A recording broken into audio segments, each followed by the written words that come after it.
Christian Parenting. Hi, Katie. Welcome back to the Christian Parenting Podcast. Hey there. Thank you. Yeah, it's good to have you here today. We were talking a little bit earlier about how it's just a crazy season and we don't know what day of the week it is and things are just busy. So thank you for taking time out to talk with us Yeah, today. my pleasure. Yeah. We're going to go into more of your story today and talk about your work and all of the things that you do with your amazing life. So I think many of our listeners know parts of your story, but can you just recap a little bit briefly, a little bit about you, what you do, and how you got here? Yeah, absolutely. The brief rendition of it is that when I was 18, I moved to Uganda. Originally, my plan was to take a gap year between high school and college and serve in an orphanage in Uganda, a place that my mom and I had been once before on a short-term trip. And I moved over there thinking that I was going to help out in a kindergarten program that this orphanage was starting. But while I was there, first of all, while I was there, I fell in love with the community that I was a part of. I fell in love with the Ugandan culture. Uganda is just an incredibly beautiful place full of incredibly kind and hospitable people. And so that was really formative for me as an 18 and then 19-year-old. But also while I was there, I learned that the majority of the children living in the orphanage had at least one living parent. A lot of them who lived in that same community were very close by and would have loved the opportunity to parent their children. But because of the extreme costs of school, a lot of families sent their kids to live at the orphanage so that they could be connected with a sponsor in America and have their school fees paid. And this was really kind of the way that that community felt that their children would have the best access to a bright future and education. And that was just heartbreaking to me because I loved these kids so much and I would hear them talk about their moms and dads or their siblings or their grandparents. And here they were growing up kind of removed from them. So within the first year that I was there, I kind of was sharing this with my mom and my dad and a couple family friends and just saying what if we could pull together some resources to have sponsors for children that would pay for their school, but they would still be able to live in their homes with their families, because I really believe poverty should not create orphans and should not create broken families. And so my parents started kind of raising awareness here in the United States, and different friends started sending me money, and I helped pay for a couple kids in the community to go to school while they were still staying at home so that they weren't at risk of being brought to the orphanage. And the short version of it is that 2 kids turned into 10 and 10 turned into 20 and 20 turned into 40. I was keeping a blog that went kind of viral before we called it that. But just a lot of people started reading my blog, and a lot of people, even people that I didn't know, were hearing this story and were asking, can we donate? Can we donate? Can we help you? So super cool. Just totally, only the hand of God can do that, right? Just totally a testimony of what God can do when you are just honestly young and potentially a little naive in your faith, and you just keep saying maybe I can help. Maybe I could do something. Maybe I could find money for this need. So within the first year that I was living in Uganda, I was collecting finances from the United States and sending about 40 children in our community to the local schools there. Wow.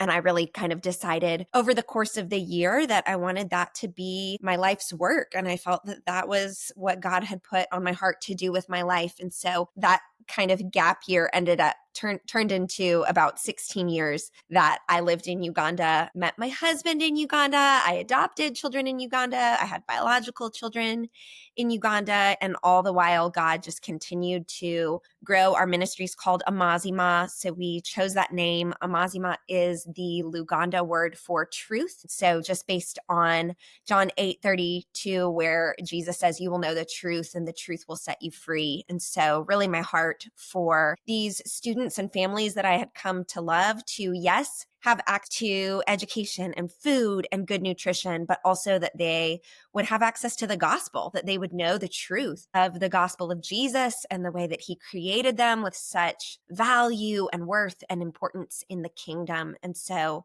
Over the next 15 years, Amazima grew and grew. We have about 750 students that we're Wow. connected to now, as well as community outreaches to their families. So that ends up impacting thousands of individuals. We have multiple schools now where we have kids from the community and students that we sponsor come and go to school together. And really, we strive to teach them an excellent education paired with the gospel and really make discipleship the center and the heart of what we're doing. So super cool, super fun. I mean, super like amazing to watch God move and just like blow away all my expectation. I mean, anything that I could have planned or dreamed, he has so wildly succeeded. And then about 3 years ago now, our family moved to the United States. So we're living in the Nashville area now, but I get to stay really connected with Amazima. We have an amazing, predominantly Ugandan team on the ground that runs all the day-to-day operations of ministry. And then I get to work from here and honestly just be an encouragement to them, but also spread the word about Amazima and what we're doing to get more people from kind of this side of the ocean involved in the good work that's going on in Uganda. Yeah. Oh my gosh. Okay. So I have so many questions that I could ask you,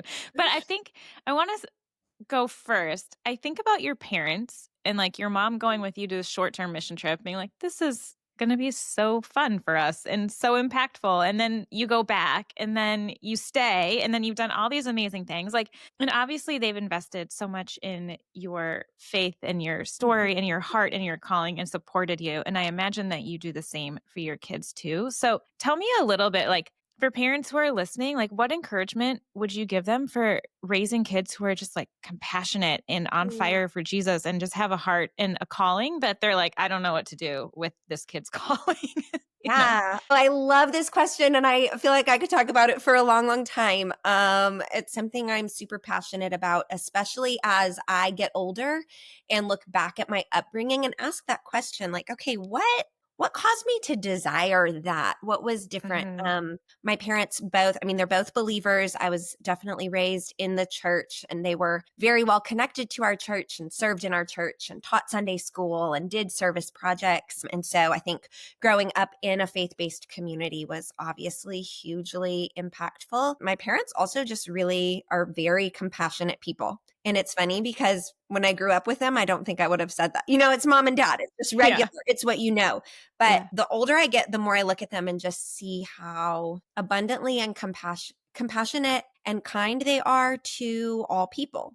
Mm. And so, I mean, my mom will strike up a conversation with anybody. It doesn't matter where they're from. It doesn't matter what they look like. And I think I just watched that. And Mm. I think more than them telling me this is how you interact with the world, I watched my parents interact in a way that was very inclusive of others. So I grew up in a pretty affluent neighborhood.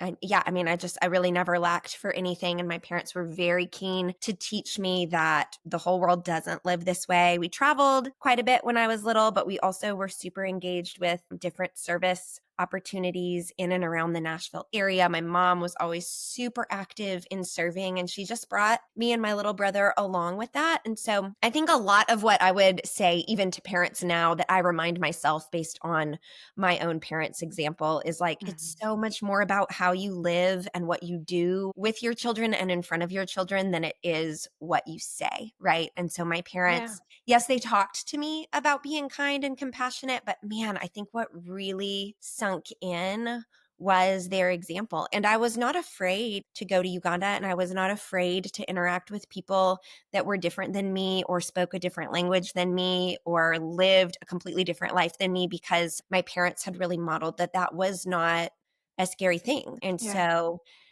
yeah, they just, I feel like they treated people with a lot of equity no matter what. And they entered into, I mean, they both were very involved. My dad, he still drives the bus for a program at the church that he goes to where unhoused people can come and spend the night when it's cold. And he, every Saturday, super early in the morning, he goes and picks them up. And then super early on Sunday morning, he takes them back. And he doesn't really talk about it. Like, he doesn't really say anything about it. He just does that. And so I think I learned, like, That's how we live. And so I hope that I'm living in that way in front of my own children too, that they just see like, oh, mom just jumps in and serves people. Mom looks for opportunities to help others. Like when mom sees a need, she kind of jumps into it.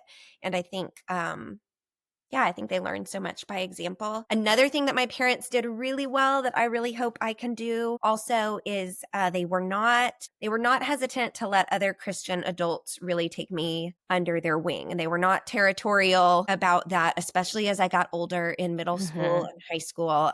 My freshman year of high school, a woman around my mom's age who was a believer took an interest in me through Young Life and started really mentoring and discipling me. And that made a huge impact in my faith because my mom was a believer, yes, but to see somebody else so in love with Jesus and allowing their love of Jesus to transform how they lived their daily life was so impactful to me. And that's why, I mean, that's a huge reason that Amazima is based off of discipleship. We want every student that comes into our school, that comes through our doors, to have a mentor, whether that is a teacher, whether that is their actual assigned mentor, which they do have, whether that's a cook or a groundskeeper. It doesn't matter, but we want every student to have an adult who's really deeply invested in them because that was transformative for my faith. So I would encourage parents, especially as their kids get older, it can be hard to kind of Mhm.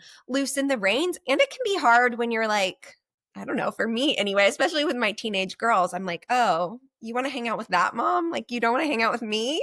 I mean, it has been a huge gift and blessing. We have a few women from our church who really pour into my teenagers, and that's been transformative for them. And I know it was transformative for me. So I really try to foster that time and make sure it happens because we can't do it alone. We need other people to speak into our children's lives and into their faith. And I think that is just a really good gift. Yeah. Well, and I think about everything you just said, and I'm like, okay, I'm sure your parents had many a conversations with you about generosity and serving and compassion and justice and all these things, but like that's not what you really remember. I mean, I'm sure you remember some of them, but it's their actions. And then when you're able to see other people acting the same way and you start to notice that there's like a pattern here, that people who follow Jesus act a little different. It's not just my Mhm. mom and dad, and it's not just them lecturing me. Like there's something Right. else. And Right. we have to give that to our kids. But you're right, it is hard because I would like to be able to do it all myself. Absolutely. Me too. And I want to be their favorite person. Duh. Yeah, and, like, I want them to just listen to me when I say something instead Right. of listening to my friend who says the exact same thing. I'm like, "Ugh, come on." Right, and then they come home and they're like, "Well, so and so said," and you're like, "Yeah, I know. I said that too, but it was different coming from them, and that's okay." Yeah, I know, and it's so good. It's so important. There's so much research to suggest that you do need other adults in your kid's life, so I love that that Yes. is a priority not just in your home, but in your school too, that that is something that is just really gonna help faith be solidified and create Mhm. little disciples who are gonna go out and change the world, which is amazing. Yeah, absolutely. And we talk a lot at Amazima about not ever wanting to replace the parents, but Mhm. wanting to come alongside them. And exactly what you're saying, wanting our students to have not only parents as examples, but also a community of other adults around them who are leading by example. Because you're right. I'm sure there were lots of conversations my parents had with me. I mean, I know that there were. Yeah. So much more than I remember any exact words. I remember the way that they interact with the world. Throughout your story and everything that you've done, I mean, like moving multiple times, adopting multiple kids, having multiple kids, starting all these organizations and having different roles. Like, what were some of the hardest parts of your journey? And how have you seen God just be incredibly faithful and do so much more? Hmm. Great question. I think one of the hardest parts of my journey, both in ministry and in parenting, is like letting go of control. Mm. Really, I when I founded Amazima, God like quickly grew the ministry and then simultaneously quickly grew my family because we were beginning to foster and adopt children within a couple years of Amazima first starting. And so there was just a lot going on. And so I had to make the choice to either hold everything with ministry really closely or to start trusting other people to come alongside me and do some of it. And by the grace of God, he allowed me to let go of different pieces and maybe not everything was done done the way I exactly would have done it, but it was a great opportunity to watch kind of, the body of Christ. Paul talks about there are all different parts with different functions. And one of the greatest things that God did for me very early in ministry was he brought two or three people who were very, very different than me Mm. alongside me as part of my staff. And a lot of times they did stuff that maybe was different than the way I would have done it. But in looking back, I see that because we all had really different strengths, that was part of what caused our ministry to really grow and thrive in the early days. And then, as it continued to grow and simultaneously my family started to grow and we started homeschooling, it was just, it was really kind of like, okay, you can't do all of this. So I was Yeah. almost kind of forced to choose, which again, I think in a lot of ways is a grace of God, because had I not had my hands so full at home, I probably would have held all the ministry stuff a little more closely. And I think it's possible that in doing that, I could have stifled it a bit, but I really had to trust other people to lead in ministry spaces so that I could focus on my family. And so just letting go of control and appreciating other people's strengths was really helpful, really hard, but really good. And then also asking for help. Like I find it I'm a go-getter, obviously. And I find it very hard to ask for help, but like my life requires help. Mm. Daily, hourly, people ask me, I get this question on like Instagram all the time, like, how do you do it all? And my answer is just like, oh, I don't. Like, please, I don't do it all. I am not the leader of our ministry anymore. I still am involved and work with our ministry, but I am definitely not in charge. I have help with my home. I have help with my kids. Now I have big kids who I call all the time to help drive their siblings to stuff. None of us are doing it by ourselves, and we're not made to. And then those lessons have continued to repeat themselves over and over in my Mm. own and in parenting, because now we have children who are young adults, and that has been a huge practice in letting go of control in different ways and just kind of saying, okay, God, I do trust you with my children, which that's something I've been saying since they were little. But when they're little, you can trust God with your children and you're still with them most of the Yeah, time. like at the playground. Yeah. Like, I trust you not to let them break their leg, maybe. Really different to trust God when your children are out there in the world and they're Yeah. making their own decisions and they're doing their own things. And Um, yeah, I think it's just all of it has been probably some of the hardest parts of both ministry and parenting have just been like surrender of my own plans and ways that I think that it should go, and just leaning in to trust God and saying like, okay, I have seen you be faithful Mm. before. I see in your word that you are faithful. I see that you keep your promises. I'm going to continue to trust that and continue to believe that even when it's very challenging. I love the way you tied that in from your ministry and your parenting too, because I think it's so true. I mean, none of us want to let go of control. We all think we can do it best, even just like unloading the dishwasher. You know what I mean? Yes. Like all the little things. Or like I had my son sweep the floors the other day and I was like, okay. Like it took everything in me not to do it again and just That's be so like, funny. I was just having this conversation with my husband because it's about to be summertime, and in the thick of summer days, we're like, okay, we need to keep the kids. We want them to have more responsibility around the house. mm-hmm. And I just noticed, especially with my little guys, it's like I could do this so much faster and so much better if I would just do it myself. I know, but you have to let go of the control because if you don't, then they're never going to learn. Right. And They've like, got to then learn you're going how to to burn do it. out, Yes. Yeah, whether exactly. you're working or parenting. If you try to do all of it, you're going to burn out. And like you said, we're not made to do it alone. We're made to do it in community. And we're also supposed to teach our kids Right. how to sweep the floor. Yes.